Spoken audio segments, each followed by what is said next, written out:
ঝিকিমিকি আলো আর একটা বিশাল রাজার প্রাসাদ। তো ছবিটা অন্তত 30 থেকে 35 বার দেখতে হয়, বেশি কিন্তু বই কম নয়। তারপরে হলে দেখেছি।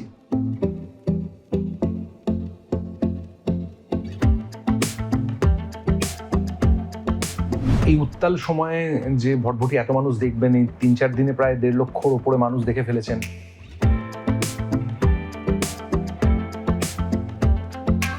সবসময় বিশ্বাস করেছি রাইজ বাই লিফটিং আদার্স। আমরা প্রত্যেককে টেনে তুলবো এবং সিনেমার যে হিউজ টেকনিক্যালিটিস, সেই টেকনিক্যালিটিসটা আমরা বিদেশি ছবির মতো করে আয়ত্ত করব।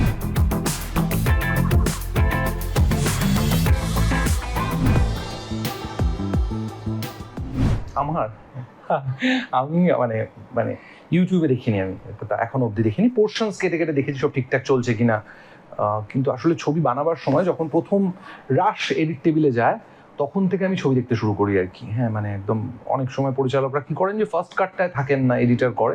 আমার ছবির ক্ষেত্রে এখন অবধি সেটা হয়নি, যে ভটভটির ফার্স্ট কাট থেকে আমি দেখেছি।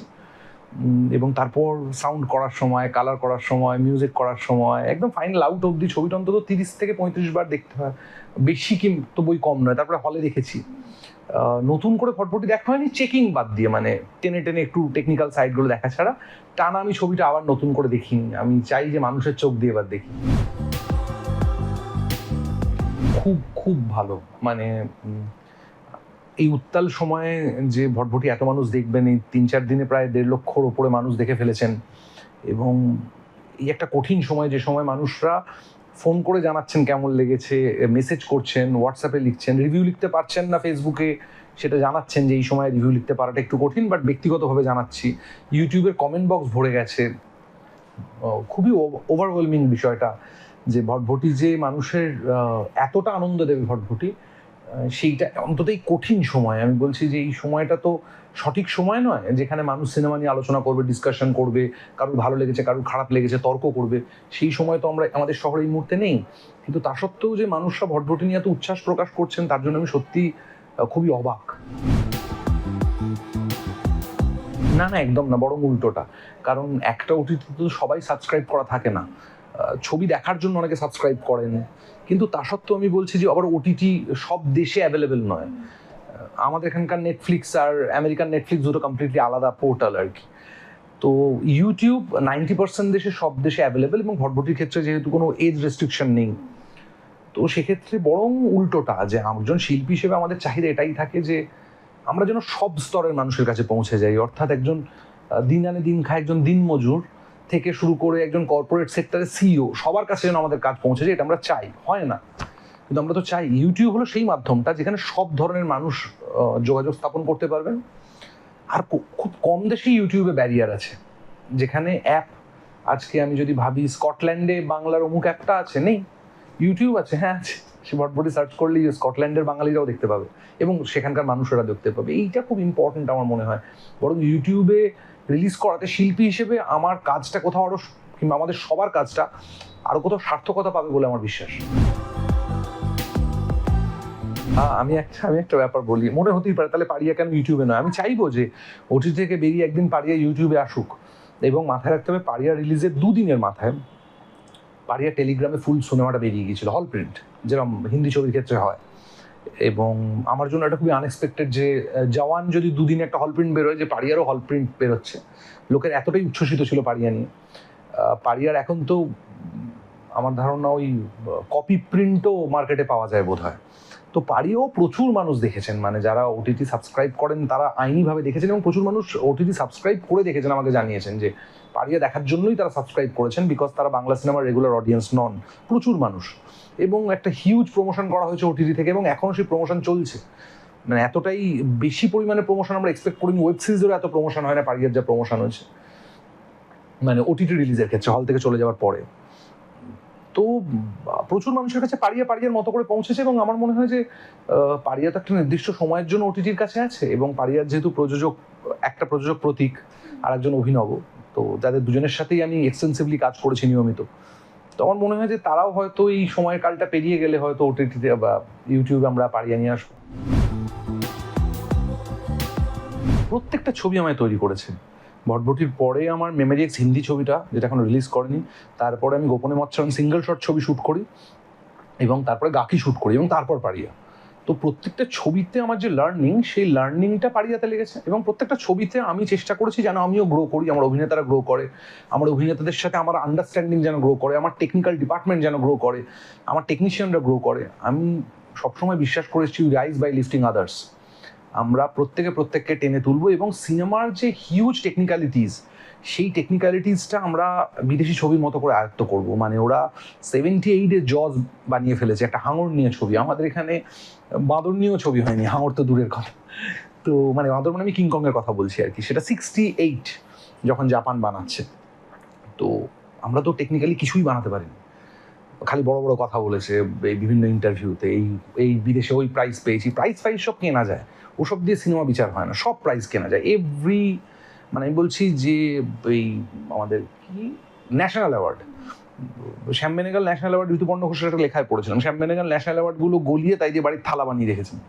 তো সব প্রাইজ কেনা, সব প্রাইজ দিয়ে কিছু হবে না। প্রাইজ তো আমি কলেজ স্ট্রিটে এই সাহেবকে বলবো, সাহেব একটা অ্যাওয়ার্ড ফাংশন করো, সাহেব অ্যাওয়ার্ড ফাংশন করলো, সেখানে সব অ্যাওয়ার্ড আমায় দিল কলেজ স্ট্রিট থেকে বানিয়ে। এইরকম অ্যাওয়ার্ড, এই যখন কেউ অ্যাওয়ার্ড দেয় খুব ভালো লাগে, আমি হাসি মুখে নিই, ফেসবুকে ছবি দিই, খুব ভালো লাগে। কিন্তু আমি বলছি অ্যাওয়ার্ড দিয়ে তো আর সিনেমার গুণগত মান বিচার হয় না। আমার সিনেমার গুণগত মান আমি জানি, এবং কতটা উন্নত করতে হবে সেটাও জানি, এবং অন্যরাও জানেন। তো আমাদের চেষ্টা করতে হবে যাতে আমরা অ্যাট পার হই ওয়ার্ল্ড সিনেমাতে। এই মুহূর্তে সিনেমা যেখানে পৌঁছেছে তার সাথে অ্যাট পার হওয়ার জন্য যা যা করা প্রয়োজন, সেই চেষ্টাটাই আজীবন চালিয়েছি, সেটাই চালাবো। At least we tried. আন্তর্জাতিক মঞ্চে লাস্ট বাংলা কোন ছবি স্বীকৃতি পেয়েছে না? স্বীকৃতি মানে আমি এটা একটা কথা বলি, সেটা হচ্ছে মানিকবাবুর মেঘ বিভিন্ন ফেস্টিভ্যালে দেখানো হয়েছে, এবং মানিকবাবুর মেঘ কিন্তু কোনোভাবেই মেন স্ট্রিম ছবি নয়। আমি মেন স্ট্রিম ছবির কথা বলছি। আমরা যে ছবি, অর্থাৎ মেজরিটি মেন স্ট্রিম ছবি কোনটা, মেজরিটি অডিয়েন্স দেখবে। মানিকবাবুর মেঘ আমার খুব পছন্দের ছবি, প্রচুর মানুষ দেখেছেন, কিন্তু একটা মেন স্ট্রিম। আজ যদি আমি বেরিয়ে কফি শপের যেনারা বসে আছেন তাদের যদি মানিকবাবুর মেঘের কথা জিজ্ঞাসা করি, তাদের মধ্যে 30% মানুষ আইডেন্টিফাই করবেন, 70% আইডেন্টিফাই করবেন না। তার মানে এটা মেন স্ট্রিম ছবি নয়। মেন স্ট্রিম ছবি মানে সাধারণ মানুষ যে ছবি দেখে, যিনি রিক্সা চালান তিনি দেখবেন, তার আগ্রহ থাকবে, না দেখুক ছবিটার নাম জানবেন, যিনি বাজারে মাংস বিক্রি করছেন তিনি নাম জানবেন, সেইটা হচ্ছে মেন স্ট্রিম ছবি। আমি মেন স্ট্রিম ছবির কথা বলছি। ইন্ডিপেন্ডেন্ট ছবি তো মানিকবাবুর মেঘ কেন, সেরকমভাবে তো আসা যাওয়ার মাঝে, এবং প্রচুর ছবির কথা বলতে পারি। জোনাকি, আদিত্য বিক্রমের দুটো ছবি, once upon A time in Kolkata, যেটা আদিত্য বিক্রমের ছবি, ভেনিসে গেল লাস্ট ইয়ার, এরকম তো প্রচুর ছবি আছে, ডিসাইপল আছে। আমি ওই ধরনের ছবির কথা কিন্তু বলছি না, আমি মেন স্ট্রিম সিনেমার কথা বলছি, যেটা অডিয়েন্সকেও এন্টারটেন করবে, আবার বিদেশি বিভিন্ন জায়গায় স্বীকৃতি পাবে, দেখাবে। অ্যাওয়ার্ড নয় আর কি, কেমন, আমি সেইটার কথা বলছি। আর যদি বলেন যে বিদেশি ফেস্টিভ্যালগুলো, সেগুলোর ক্ষেত্রে হ্যাঁ, এক ধরনের ছবি তো সেখানে স্বীকৃতি পাই, সেগুলোর ম্যানিপুলেশন, সেগুলোর জুরিদের প্রভাবিত করা, সেগুলোর কথা কিন্তু আমি বলছি না একেবারেই। সেটা একটা অন্য ধারার ছবি, ফলে সেই ধারার ছবির প্র্যাকটিসে তো সাধারণ অডিয়েন্সকে কানেক্ট করতে পারছি না, এবং সাধারণ অডিয়েন্স সেই টাকাটা ঢালছে না যেটা মার্কেটকে রোল করতে পারে। আমরা চেষ্টা করছি এমন ছবি বানাতে যাতে আরো 10টা মানিকবাবুর মেঘ তৈরি হওয়ার টাকাটা মার্কেটে থাকে। মেন স্ট্রিম ছবি না চলার কারণে মানিকবাবুর মেঘ 5 বছরে একটা তৈরি হচ্ছে, সমস্যাটা সেখানে। কারণ আমার মনে হয়েছিল যে অভিনেতা হিসেবে একটা পরিচিতি পেলে আমার প্রযোজকদের সাথে, কিংবা আজ কলকাতার যারা নাম করা প্রযোজক, তাদের কারোর সাথেই আমি এখন অবধি ছবি বানাইনি, সেটা মতগত দর্শনের পার্থক্যের জন্য। কেমন, যেভাবে আমি সিনেমা বানাতে চাই তারা সেভাবে সিনেমা বানিয়ে প্র্যাকটিস নন, তারা তাদের প্রসেসে বানাতে চান, আমি আমার প্রসেসে বানাতে চাই, সেটা একটা আলাদা বিষয়। কিন্তু অভিনেতা হওয়ার দরুন তাদের সাথে মিটিং ফিক্স করতে কিন্তু আমার কোনো অসুবিধা হয়নি, অর্থাৎ তাদের সাথে কথা বলতে, তাদের সাথে যে কোনো দিন ফোন করে যে আসছি অফিসে কিংবা আমরা বসি সিনেমা নিয়ে, সেটা বলতে কোনো দিন কোনো অসুবিধা হয়নি। কিন্তু যদি আমি একদম আনকোড়া নতুন পরিচালক হিসেবে কাজ শুরু করতাম, তাহলে বোধহয় এগুলোতে বড় সমস্যা হতো। আর একটা মস্ত কারণ আছে, অভিনেতা সত্তাটাকে বাঁচিয়ে রাখার জন্য, টেলিভিশনের অভিনেতা সত্তাটাকে বাঁচিয়ে রাখার জন্য আমি কিন্তু অনায়াসে এই লিবার্টিটা নিতে পারি যে বছরে আমি একটা ছবি করব, এবং যদি একটা ছবি নাও হয়, যতক্ষণ না আমি আমার মনোমতো প্রযোজক পাচ্ছি, কিংবা আমি যতক্ষণ না নিজের মতো ছবিটা বানাতে পারছি, ততক্ষণ আমি ছবি বানাবো না। অর্থাৎ আমার ব্রেড অ্যান্ড বাটারটা আমি টেলিভিশন থেকে জোগাড় করি, এবং আমার প্যাশন কিংবা আমার ইন্টেলেকচুয়াল দক্ষতা কিংবা আমার লোককে এন্টারটেন করার দক্ষতা, সেটা আমি আমার সিনেমার মাধ্যমে দেখাতে চাই। কিন্তু যদি আমার অভিনেতা সত্তাটা না থাকতো, তাহলে বোধহয় আমাকে কম্প্রোমাইজের সিনেমা বানাতে হতো, যেখানে আমার ইচ্ছে নেই কিন্তু আমি টেকনিক্যালি জানি সিনেমা বানাতে, তাই জন্য আমি অন্য কারুর চাহিদা কিংবা অন্য কারুর দর্শন নির্ভর ছবি তার জন্য বানিয়ে দিচ্ছি। সেটা ইম্প্যাক্টফুল হবে এবং সেটা আমার দর্শনে, আমি বিশ্বাস করবো সেই ছবিটাতে। আমি অন্য কারোর গল্পে কাজ করবো না এমনটা বলছি না, আমি একেবারেই আগ্রহী যে অন্যের গল্পে কাজ করতে, সে কিন্তু সেই গল্পটার একটা কোনো উদ্দেশ্য থাকবে। উদ্দেশ্যহীন সিনেমা, অর্থাৎ যার কোনো ধাক্কা দেওয়ার ক্ষমতা নেই, সেই সিনেমা আমি বানাতে চাই না। আমি আগামী দিনেও তাই চাই, যদি না সেটা ব্রেড অ্যান্ড বাটারের কোশ্চেনে এসে দাঁড়ায় আর কি। যেরকম পরিস্থিতি তৈরি হয় যে আমি যদি অন্যরকম কম্প্রোমাইজ সিনেমা না বানাই, আমি খেতে পাবো না, আমার বাচ্চাদের খাওয়াতে পারবো না, বাচ্চা মানে আমার 4 পেয়ে সন্তানদের কথা বলছি, তাহলে হয়তো আমি বানাবো। কিন্তু আমি আপ্রাণ চেষ্টা করব, সেই দিন আসার আগে অবধি চেষ্টা করব যাতে আমাকে সেই দিনটা না দেখতে হয়। তার জন্য যত টেলিভিশন করতে হয়, যত অন্য কাজ করতে হয় আমি করবো, কিন্তু চেষ্টা করবো আমার সিনেমাকে নন কম্প্রোমাইজড ওয়েতেই বানাতে। হ্যাঁ, স্বতঃস্ফূর্তভাবে, কারণ আমার প্রাথমিক কাজের শুরুটা কিন্তু আমাকে পরিচিতি টেলিভিশন দিয়েছে। এবং টেলিভিশন যখন আমি কাজ করি তখন একটা স্পেসিফিক মাইন্ডসেট নিয়ে কাজ করি, হ্যাঁ, যেখানে আমাকে লার্জার দ্যান লাইফ এবং টেলিভিশনের অডিয়েন্সের কিছু ডিমান্ড আছে।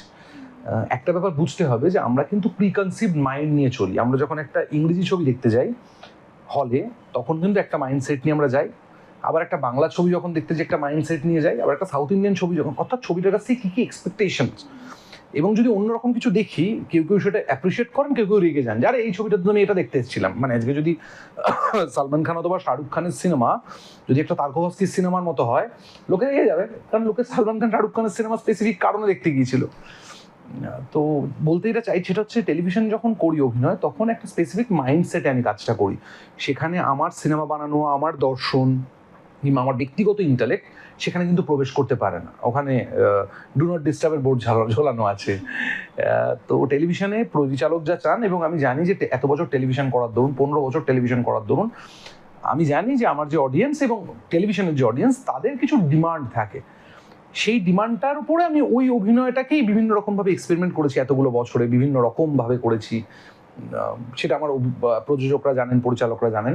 তবে হ্যাঁ, সেটা এমন কিছু করিনি যেটা আবার ওই টেলিভিশনের অডিয়েন্সকে ধাক্কা দেবে, যেখানে সে বলবে না তথার অভিনয় ভালো লাগছে না।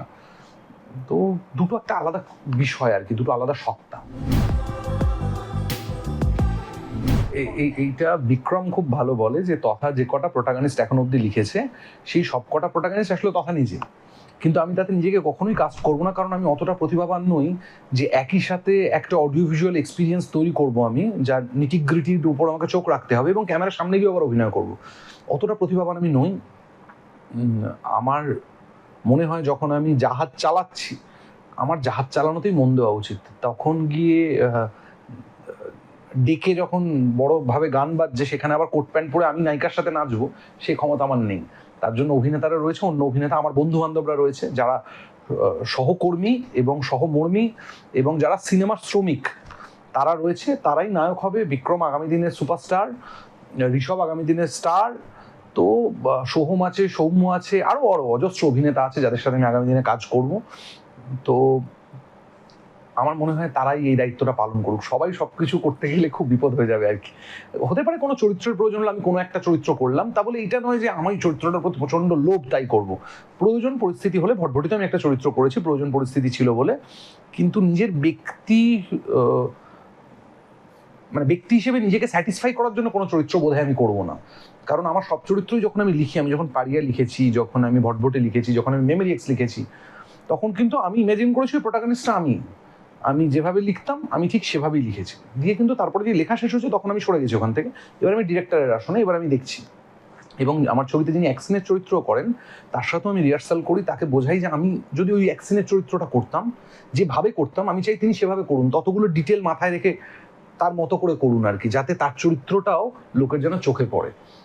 কারণ আমার মনে হয় যে কিচ্ছু পৃথিবীতে, এই গোটা পৃথিবীতে কিচ্ছু অযৌক্তিক বা অপ্রয়োজনীয় নয়, সবটাই সবটার সাথে কানেক্টেড। আমরা কানেকশনটা দেখতে পাচ্ছি না।